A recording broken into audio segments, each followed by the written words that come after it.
Okay, and I think we're live. So hello and welcome everyone. Welcome to our February Genre Talk live stream. I have with me Alina Popescu. So I'll let you introduce yourself first, Alina. Hey everyone, I'm Alina. I write fiction, mostly mystery, sci-fi and fantasy and contemporary romance, and haven't slept much, so this should be interesting. And if you're new here and you don't know me, my name is Nicki. I'm an author and editor, and I post here on YouTube about editing, writing, reading, and all the other things I love. So I'm going to get rid of this little banner now that we are all introduced, so we can actually see my chin. And welcome, as I said. So today's Genre Talk, we're in between our book readings and we're on one of our topic discussions. So Our topic today is transmedia storytelling. So this is a fairly sort of new idea in some ways, but I'm sure we've got a few things that Alina and I would like to put in about it. And if you have anything you want to comment on or anything we're discussing, or if you've got any questions, do pop those in the comments. We'll keep an eye on those and answer them for you if we can. So we usually do that during the stream and post-stream if there are any comments. So ask at any point. So Alina, do you want to start us off just on your thoughts on it, transmedia, what you know about it, how you feel about it? Well, I didn't know it was called transmedia, just having one story on multiple types of media, but I wasn't exactly a stranger to it. I was more familiar with the adaptation part of it, but I feel it's something that keeps popping up more with people trying to make their stories more interactive or getting art commissioned for their marketing, and maybe that turns into a graphic novel and so on. Plus, if you want to go to the extreme, you could say audiobooks are on a completely different medium and sometimes require to adjust your writing. So that's kind of a part of it, but not really. And my thoughts on it are that it's generally a good idea if you can pull it off. But I am very particular about it, even with art commissioned to portray characters in books. I have very specific tastes. And I would say I'm less forgiving than most people, apparently. I mean, if you're saying someone's cute, that drawing should look cute. If it looks like I want to punch them, they're not cute. So probably on most occasions, I tend to keep things to myself. Let's say I'm not very vocal about it. So yeah. But I think it's just an emerging thing right now. So we'll see how it develops later. How about you? Initial thoughts? Yeah, I mean, I guess for me, the two things that stand out of my experiences with transmedia would be first The Matrix. Obviously the movies, but then they also did the Animatrix series of films, which were set in the world, but with side characters, slightly different stories, expanding the universe. They did games as well. I've never tried playing them, but those also apparently kind of built in, but took things in different directions. And then they did a series of comics and books. So they were probably the big major standout for using transmedia, fairly early on. And then MCU jumped on that. Yes, yeah. And before that, DC, because they had, MCU too, but DC was with the first Superman movies and then Batman and everything like that. Those are older, at least to me. I remember some of the old Batman series with the weird sound effects when they were having a fight. That was obviously awesome at the time. So, and I guess we should sort of disambiguate here as well, in terms of what we're saying is transmedia and what's not. So obviously, if we're just saying DC does various film versions and various comic versions and things like that, that's probably not transmedia. It would be telling a single story, expanding a universe, but essentially telling a single story over the course of these different media. And the other one that I was going to mention would be Heroes, the TV series. So that you could another example. Yeah, you could watch the Heroes TV series and just watch the TV series and understand everything, and it's perfectly fine. But what they also did was they did webisodes, and they also did web comics, and these appeared in between episodes, and that they're transmedia because they were telling bits of story that weren't seen on screen. So for instance, there was one part when one of the characters disappeared for a week or something. You know, she was off screen for a few episodes. So one of the comics actually told the story of what she was doing during that time. I mean, if you're not very strict about when this is released, it kind of applies to MCU because there are chunks between their movies and their storylines that are covered in comics. So yeah, and obviously watching things like Agents of S.H.I.E.L.D., those stories tied into the films, and there were certain bits of action that happened, between the two. Plus, there are lots of stories within the comics and several versions of the comics that aren't exactly explored in the movies. They skip over it, and it just is. And yeah, it's more about the intent as well, because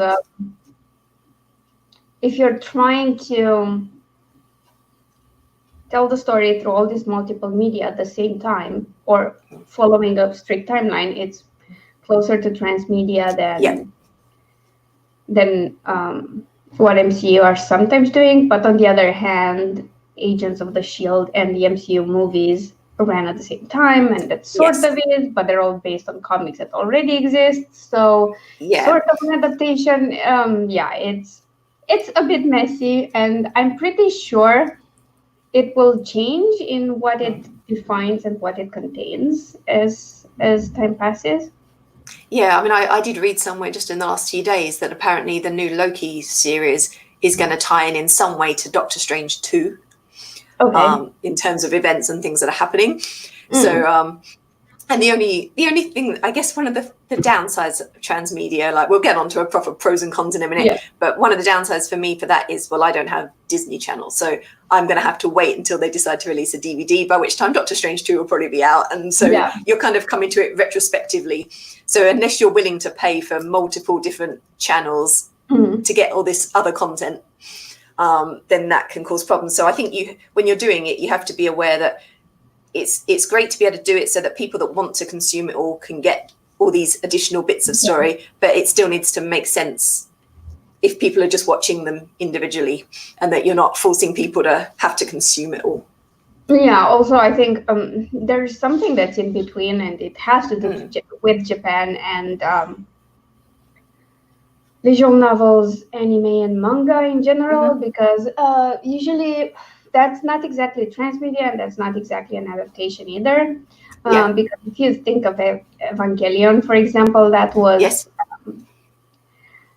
that's so weird. Like every movie remake pretty much tells a completely different story. There's a manga which tells different story. They all tie in to the same universe, but it's not an adaptation. It's an entirely new story within the same universe. It's like several parts of the same story, which would be transmedia if anything would come in any sort of timely fashion. Like probably my kids would still be watching parts of this. So.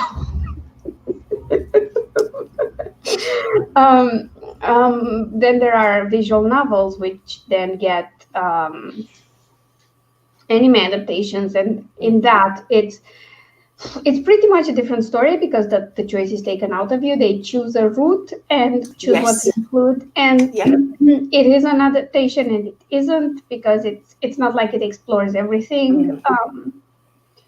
So there's lots of inspiration you can get, but I think because we were talking downsides, I think for me the most obvious downside is that not everyone will consume all those types of media, even if they have access to them all at the same time. Like some people don't watch stuff, some people don't like to play games, others don't enjoy reading graphic novels or comics or things like that. So it's a bit risky if you go for a commercial plan and not an extension that's more there for marketing, like get a one-page comic that works in between your stories. But nothing ventured, nothing gained, I suppose. Yes. Perhaps now it would be interesting to talk about it. Obviously, most of these examples we've been giving are big, huge franchises with masses of money behind them. How do you feel about the thought of indie authors or smaller presses and things like that using transmedia? I mean, I've seen adaptations done, and I've seen comics done for popular series or mangas, because they're called mangas because they're done in the Japanese style. If you go with a strict definition, manga is not Western world thing. That's a Western comic that might be done in manga style, but I'm not that strict about my definitions. If it looks like a manga and it reads like a manga, then great. You better not start like a normal book. If I don't have to turn the book around and start at the end, that's not a manga, by the way. I draw the line. It's because if someone tells you that's a manga, you're going to read it in that order. The panels need to be in that order. If not, you'll be like completely thrown off because you go in with certain expectations and then they're not. But I haven't exactly seen this happening. I've seen interactive elements happening. I've seen people. I forget the name of the author. I think the series called Gridskin. It's a sci-fi, and there are books, and there were manga volumes. But I don't know how many. I know he's now working on a completely different manga that has a completely different topic, and that was kind of sort of transmedia. I haven't seen it much, to be honest. I think it can be done, but it's a project, and like I said, like you have to know the audience, and your audience, not your readers, because what I find when it comes to visual novels and graphic novels and comics is that you have to have a very attractive art style. It doesn't have to be pretty necessarily, but it has to be consistent, tell something, and catch someone's eye. And I don't see, from what I've seen in character commissions and stuff like that, that doesn't always happen. So I wouldn't read a manga like that. On the other hand, if your audience is mostly female, you might get away with it because they're less. I don't want to be offensive or anything, but if you think of LGBT content in manga, so everything yaoi, it's so little compared with everything else that we consume it, even if the art style is terrible. Like there are really popular series where the proportions are horrendous, absolutely horrendous. You see like a hand that's bigger than someone's head, just grabbing them, and it's like, what the hell is that? So if there's not enough in the genre, you're probably going to get away with it if your art style is not the best. But I was actually having a conversation about art style with my boyfriend recently, and we were talking about visual novels, for example, where if the art style is well done and you have good music, that's going to matter more than the actual story. So people will be more forgiving if it's not the total utter crap story in there. So that will help more. If you have a brilliant story and your artwork is lacking, that's not good. Of course, there is transitioning between audiences. So if you have a following as a writer, and then you do something visual within your series, they will follow, but not all of them. And they're not your intended audience for the visual stuff. You have to address that audience and meet its requirements. So when authors are artists as well, I feel it's easier to come up with a concept and then work with another artist who has experience in that, but it will cost a bit. And if you're not an artist, you have to, I'd say, pick your advice group or alpha readers or whatever, people who see the art style first. Yeah. From that audience, not from your existing audience. Just my idea on it. But I haven't seen it much. Have you? No, not majorly. I mean, I tried when I did Blood is Forever, I set up a Twitter account for one of my characters. Mm-hmm. And I tried to tweet things. Obviously, the year was out, but I tried to tweet things from him on days that were relevant to the time period of the story.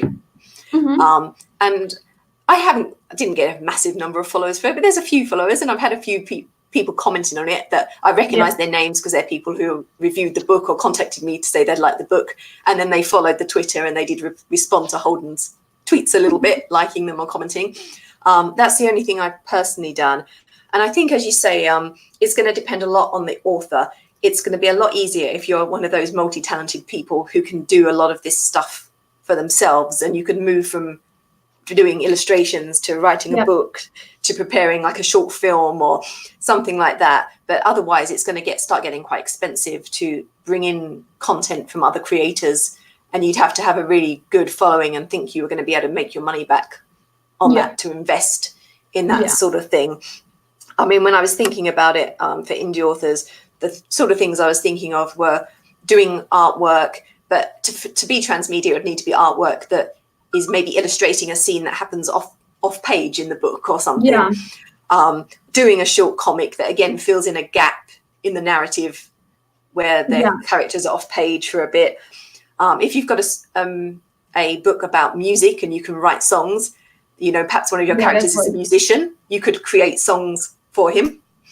And perhaps we just see the lyrics on page, but you could actually record a performance of the songs, things like that. And online interaction, like if you were doing a murder mystery, is there a way you could have your readers search for clues, like through your blog or things like that, maybe, that would be perhaps a prequel story building into then releasing the book. So those were the kind of things I was thinking of, but obviously it would depend on your level of ability to put these together for a decent cost price, so a decent cost level, it's going to be worthwhile. And it's because you can't, I mean, POD doesn't exactly work with comics or graphic novels because they tend to get really expensive if you do them through Amazon. So then you'd have to, I know artists that use special printing services, and they can get the copies quite cheap, but then you have to do your distribution and sell them. It might be able to be achieved through Amazon. I don't know. I haven't tried it, but I don't have all the formats, so you're more restricted to what you can do. And all the artists I've seen doing comics and stuff, they don't do it through Amazon or other PODs. They just do a print run of their comics and then they sell them. So that depends a lot on where you are. It comes with some difficulty. Like if you're in the UK or the US or anything with similarly good services and postal services as well, it can be done. But if it just inflates your costs a lot to print them and get them to where you are, it's not going to be easy at all.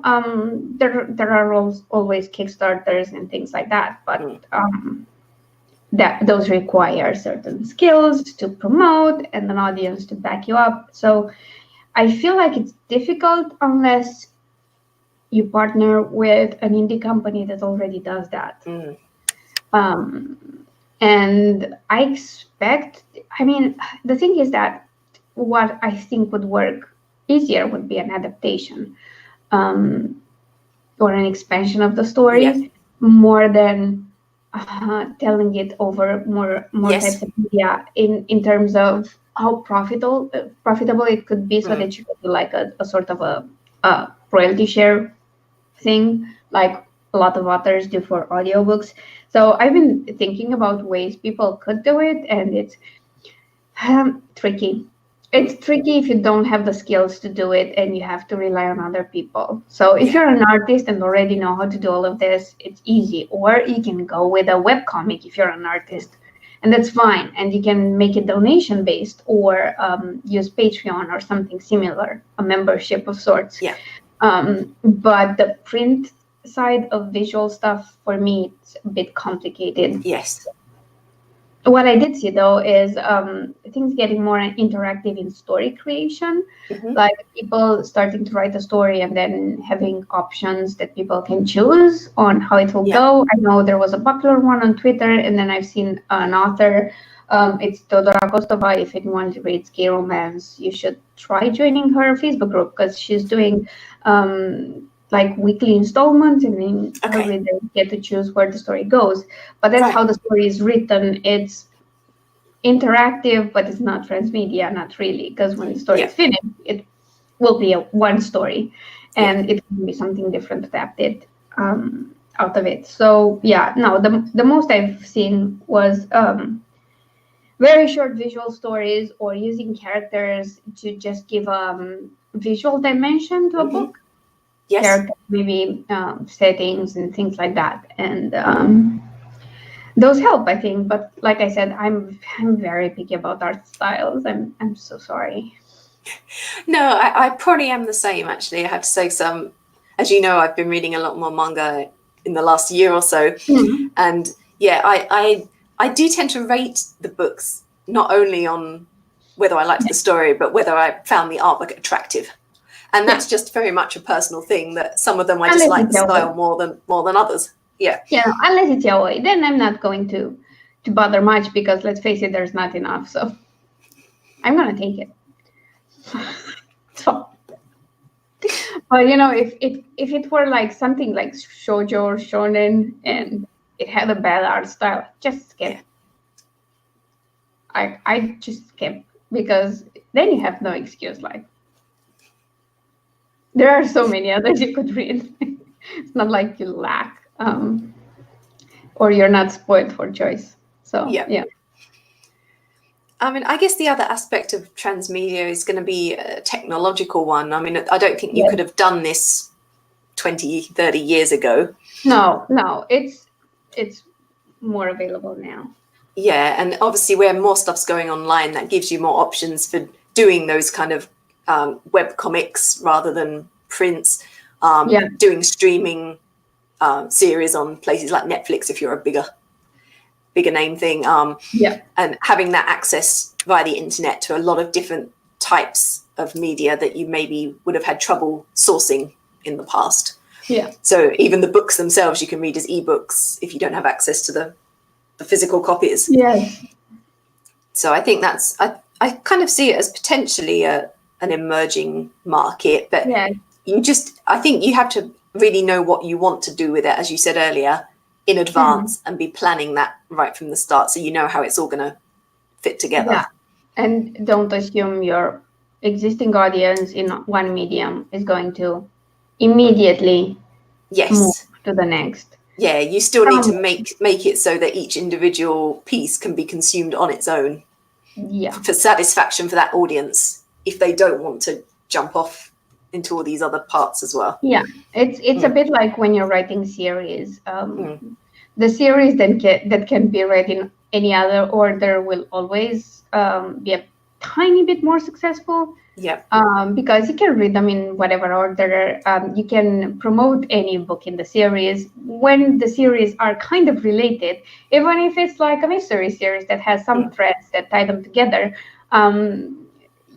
You're more limited, because new releases are only advertised to people who already read the others, and most of your effort will go into promoting the first book in the series. Yes. It's why so often the first book is heavily discounted or free.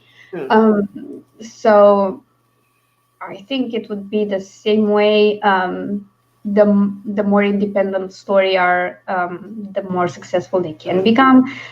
If they're tied in like a lot, then people will have to consume different types of media, and not all of them will be all that thrilled about it. It's a preference thing. Sure, there are your core diehard fans who will follow you everywhere. Those are the people who follow you through changing genres and whatever other message you do, like, I don't know, releasing a book in a series and then taking 3 years for the next one. But you're not speaking from personal experience at all. No, I've not reached 3 years yet. I'm not there yet, so not personal experience per se. But yeah, it's tricky and it's risky, and I think the most important and limiting part about it is that it's costly. Yes. And it requires a very different type of skill set to make it work. Even if you don't do it yourself, you still have to research this thing as much as you can, because, like I said, different audiences, different expectations, different preferences, so you have to know those. And do you have a thought on if it would work better in certain genres than others? Well, romance would work because romance has the biggest market, so that's just a numbers game.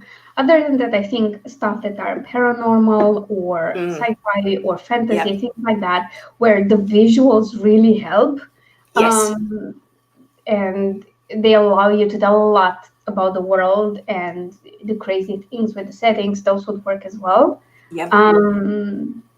Also maybe historical, but then it gets tricky because, you see, when you get into historical, you have to be accurate. So yes, you're going to start to lose audience if you're not being accurate. You know, you might be able to get away with it in one medium, but not another. Yeah, and they do get away with it in TV series and movies where the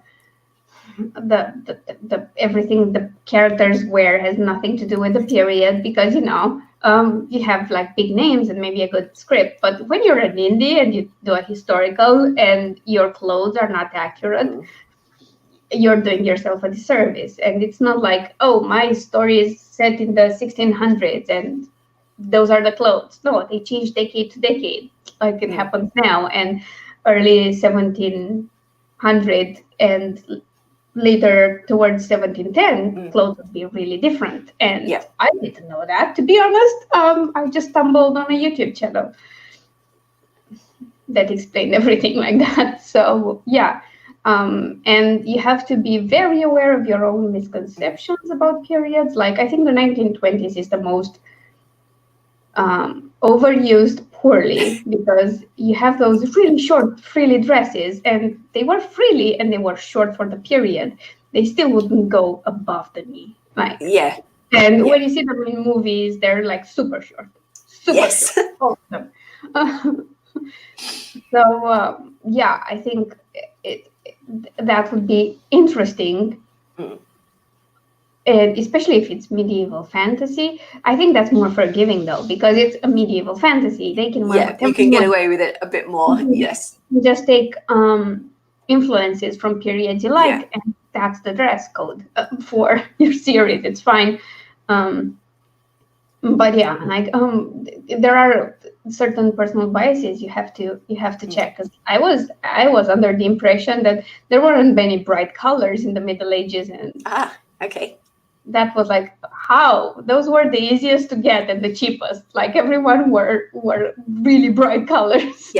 And sometimes mismatched, because the cheapest freaking material you could get, like to get an earthy tone or a pale tone, you had to be really rich. So but because most movies are made about really rich people in history, you're used to pastels and earthy tones and whatever, not bright red in the middle of the day, but that was like, or bright green, blindingly bright. That would be the most common thing to use.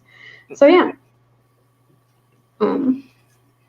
that's my personal example, because I was kind of like, really interesting.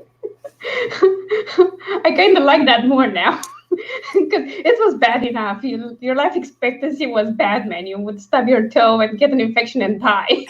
But at least you could do it in a nice vermilion, Yes, at least you didn't have to wear bland clothes, so that's a good thing for me. Oh, good. Yeah. No, that's very true, actually. So often you do see these period dramas when they just automatically put anyone of a lower class in just brown. Yeah. All they do is wear brown and grey. Like, nobody had money for brown, you idiot. That's how I felt. Like, oh, really? So, maybe I should stop watching TV that much. I do feel like our stream is probably going to be a little bit shorter today, but I just don't think it's a topic where we've got a huge amount more we can really say. We can discuss about what we would like to do in transmedia. Yes. If our fantasy, if money was no object and skill was no object, I'd have webtoons, like webcomics, and I draw those myself. To be fair, it will take me like another 3 years to get to a level where I can do that. Because as frustrating as it is, art skills are hard to build because it's not about what you know. Like, even if you understand it in your brain, once you start drawing it, you need that muscle memory and to see your own mistakes. Because I know I can look at the piece and know what's wrong, but not why. I know something's wrong, but I don't know why and how to fix it. So that would be ideal for me. And I would like to play with visual novels in the future because I wouldn't have to do much myself, just write them. I think I would be more inclined to do adaptations, at least for visual novels, just, explore more avenues. That would be interesting. So it would be more expanding on a story than continuing it in that format. And I would play with mystery romance, to be fair. With the web comics, I think that could work as both something on its own, like a story within a world that I already have, or just interspersed between series installments. That would be nice.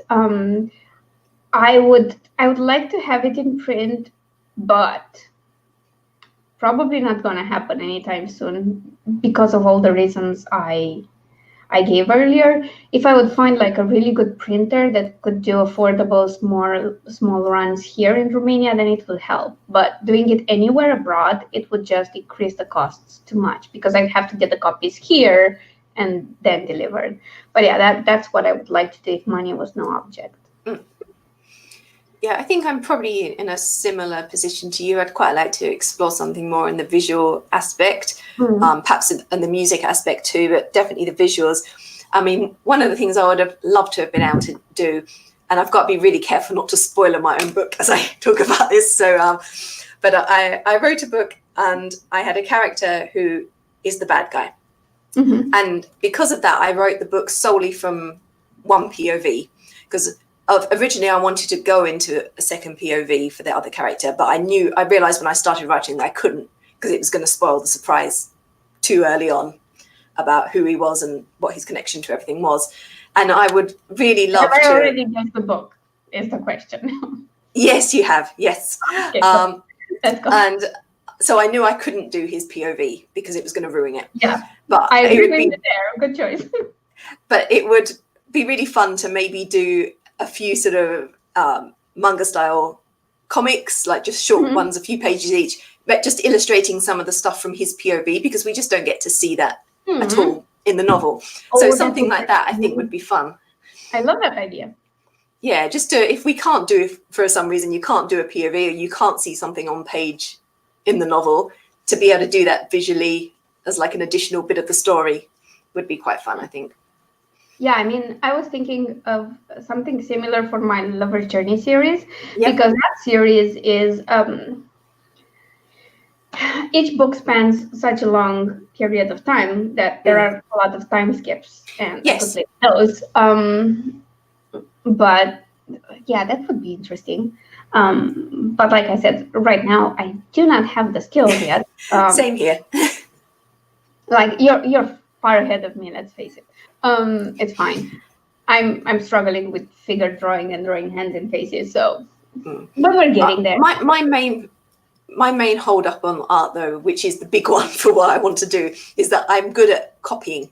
So if it's an existing character, or like when I do my actor portraits, I'm really good at that. But I'm not good at creating it from scratch to design my own character.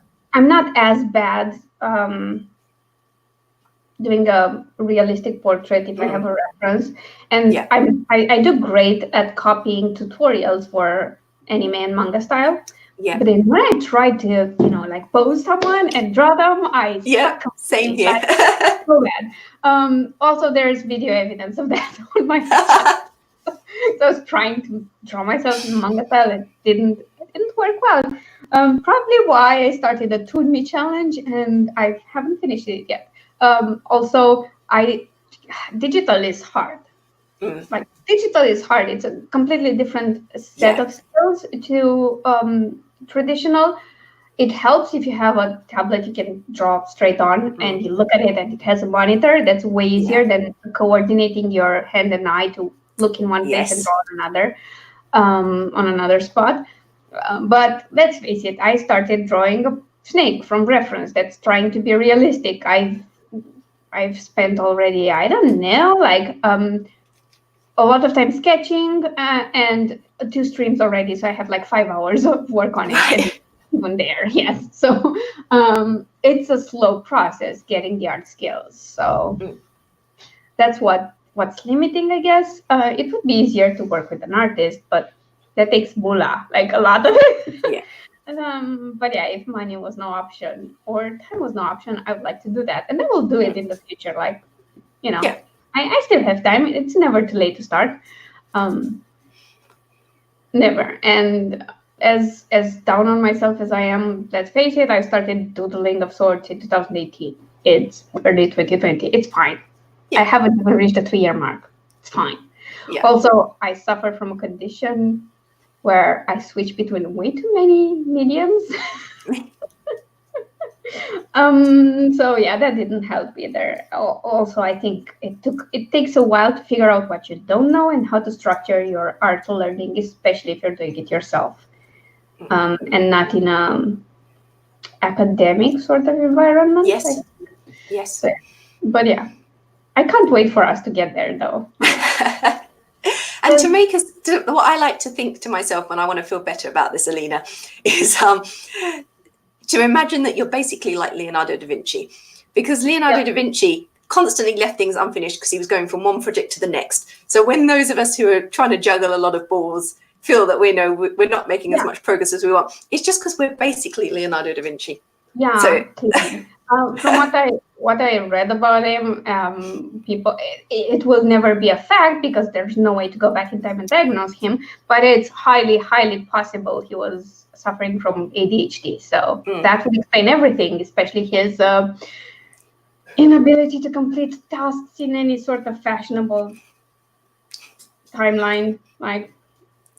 Don't get everyone angry because you're too late. Yes, I'll definitely finish that portrait I promised you 3 years ago. Well. By the way, here's a flying machine. Pretty much, that is. Hello, Arends. He's come to join us.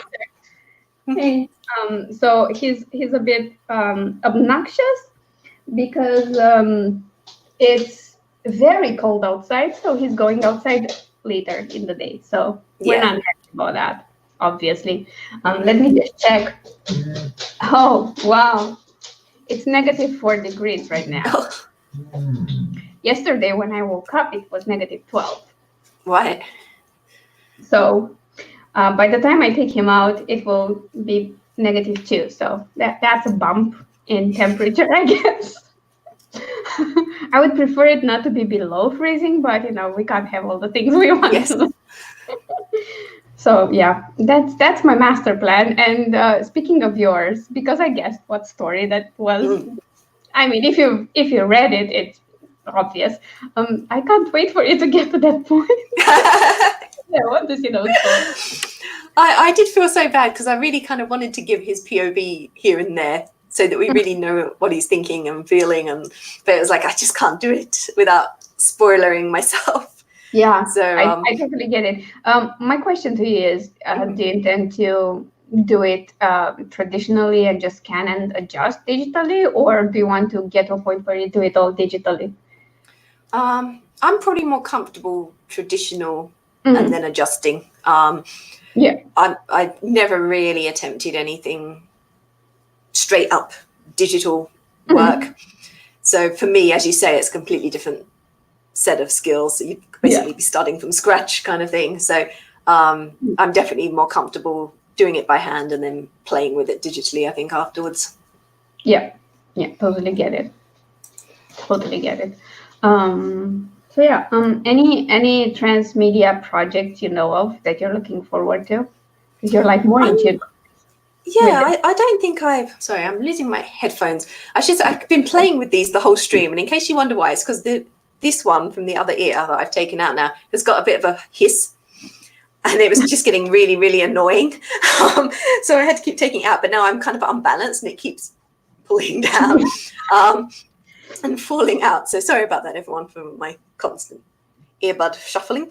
What was I even talking about then? I don't know. Oh, transmedia, what's coming? Yeah, I'm not aware particularly of any. I haven't heard anything really.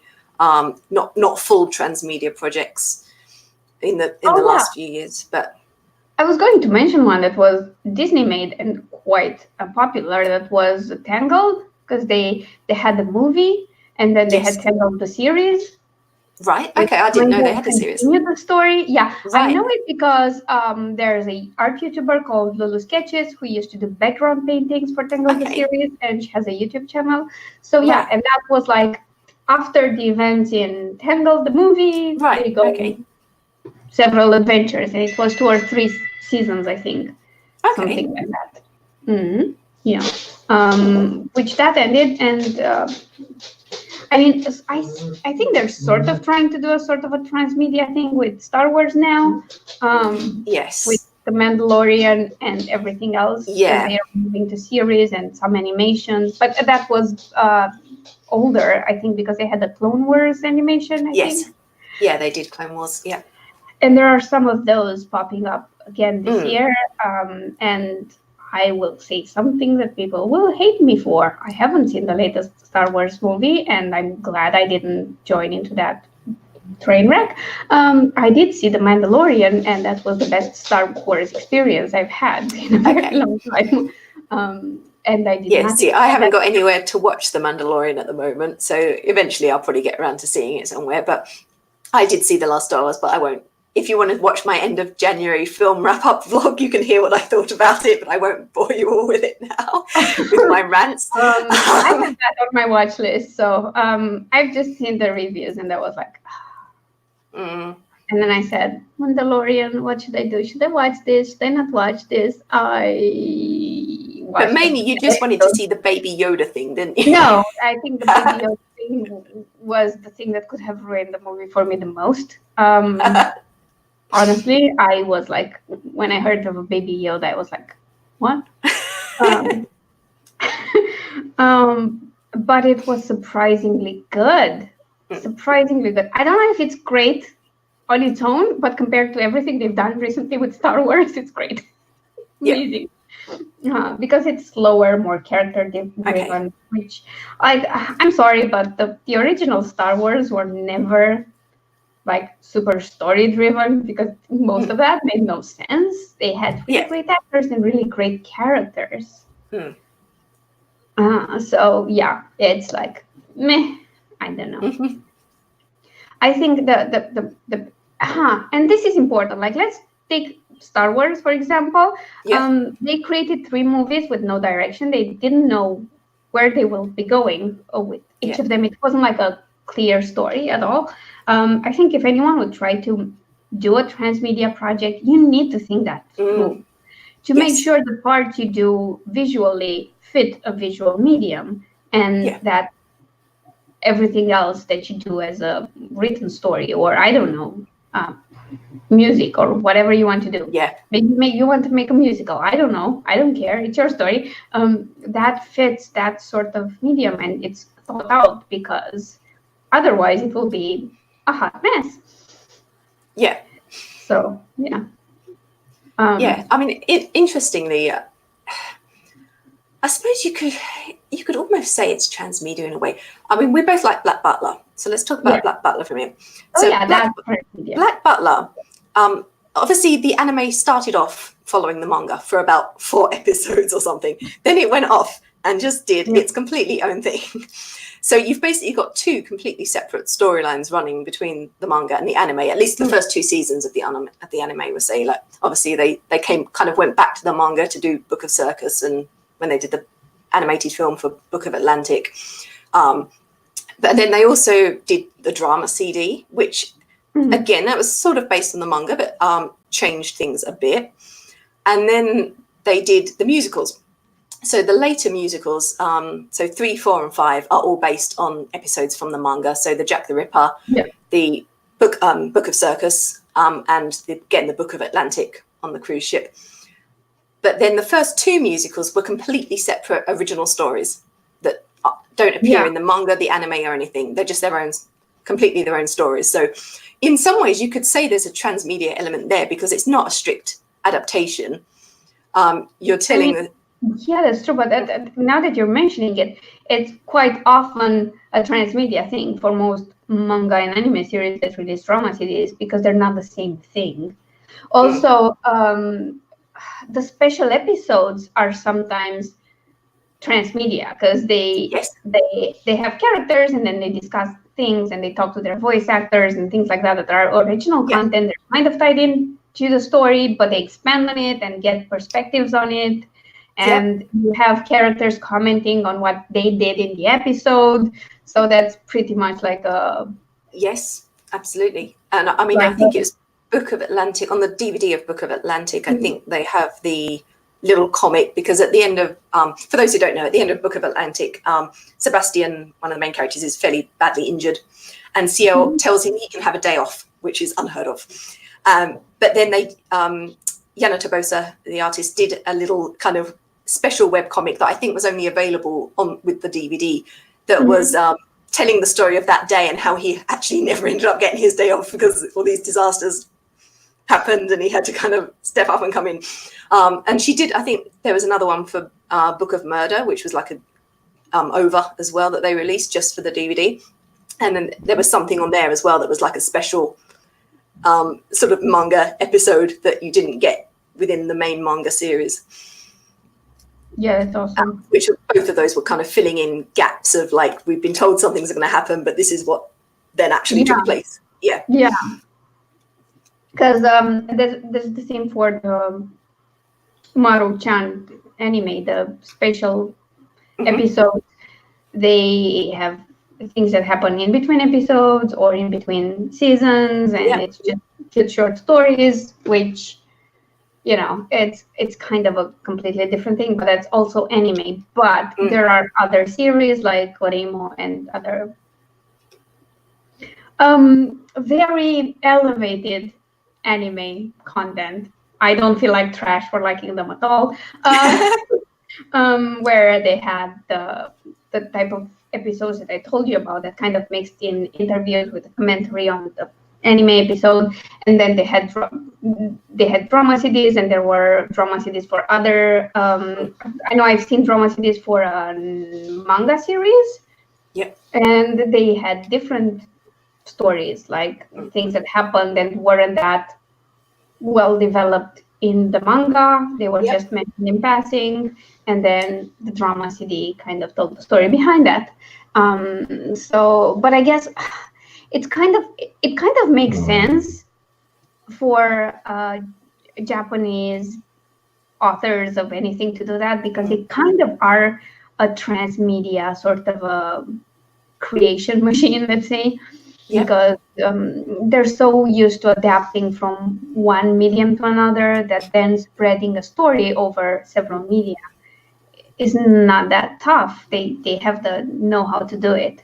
So I guess the more that happens here, but it's hard to achieve that because there are way too many authors and stories being told. And while I think Japan has a healthy consumption of all of them, and they're making money because they're now selling rights outside of Japan, it's not as easy to do something on that scale somewhere in, let's say, the US. And I'm not saying indies can never do transmedia. I'm saying it's complicated and it's more restrictive than adapting something. Yes. That already has a following, and it'll be just the same story told on a different medium, like audiobooks.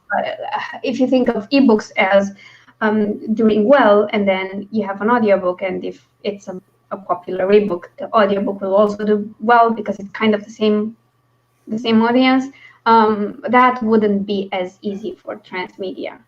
And even audiobooks, if you think about it, they're restrictive when it comes to creation. Yeah.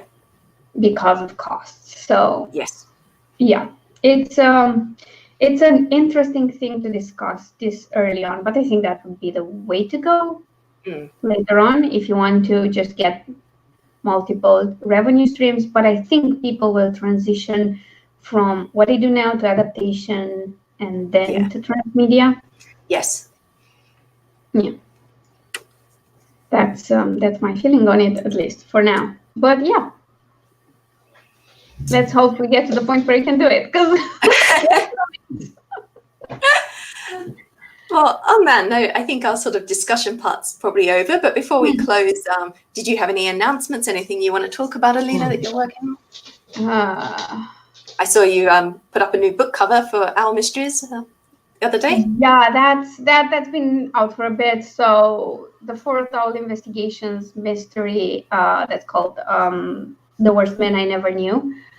That's supposed to come out on February 28th, so I better buckle up and do that. That's an interesting project. And I've kind of released 2 new covers, kind of, but not really. They're mostly my author group on Facebook. And they will be part of a YouTube series that's called Battle of the Book series. Right. And I have the 2 covers for the first book in each series, so that I have the first video filmed, and I need to just edit it and post it, and just released the box set. So this book is coming out, and I'm working on covers a lot lately. So I've started doing a bit of a refresh for May's covers for the Dungeon series. Oh yes, the first one. It's not a whole redesign. It's just sprucing up what she already has, so they're a bit more appealing. And I'm working on a cover for you this week. So yes, Alina's very kindly helping me with some covers for my re-releases. Trying my best. Yes, so I mean, for my news, obviously I don't have anything major at the moment. We're working on these covers and things with Alina for some NM short stories. And then we'll be doing Ragnarok as well, as we've mentioned in previous streams. So that'll be happening during the year, but nothing absolutely definite to share with you yet. I mean, the plan is like, okay, so I'll say this, I'll make that announcement because it's on me. So if I don't make it, it's my fault. So the plan is to have one of her short stories released this month. I have document to format, and I have to get the cover done. And if I get that on time, the short story will be released by the end of the month. If I don't do that on time, it will be released next month. So it's all on me. It's fine. So we'll have news for you anyway in the next stream. The next stream is next month. So by then it should be out. Yeah. So the next stream we will be doing one of our read-alongs on Alina's channel. So we're going to be doing The Miniaturist by Jessie Burton for historical fiction as our genre. So I have a feeling this will be the first book where I only partially read it, but I will see how it goes. I'm struggling with it now. Not because the book is bad, but because I know where it goes. Yeah, you saw the TV series, did you? And yeah, I'll stop with that. We'll see how we do by next stream and how I cope with it. But yeah, it was a reasonably close adaptation. So if you don't finish it, you at least know like the story. Yeah, So. but we'll see. I would like to finish the book too, just because it's always different. There are more details and things like that. But yeah, it's I started early for once. Like I started really early. The day after our last stream, something like that. And I have struggled and struggled and struggled. Not because, like, again, nothing wrong with the book. Absolutely nothing wrong. I just know where it's heading, and I'm dreading it. If anyone else is struggling, let me know. It's fine. We can do a support group. Yeah, and it's not too late if you haven't started reading and you want to read, because obviously it's going to be 4 weeks or so. We'll be back. Yeah. So you've got time if you want to read The Miniaturist by Jessie Burton to join in with our stream. And we'll be over on Alina's channel, and the link to her channel is, as always, in the description below the video here. So I think we'll wrap up there and say goodbye. Yeah, I have one more thing to say. Yes. Follow Nicki's channel, please. Subscribe and like and stuff, because she's far more consistent than I ever was.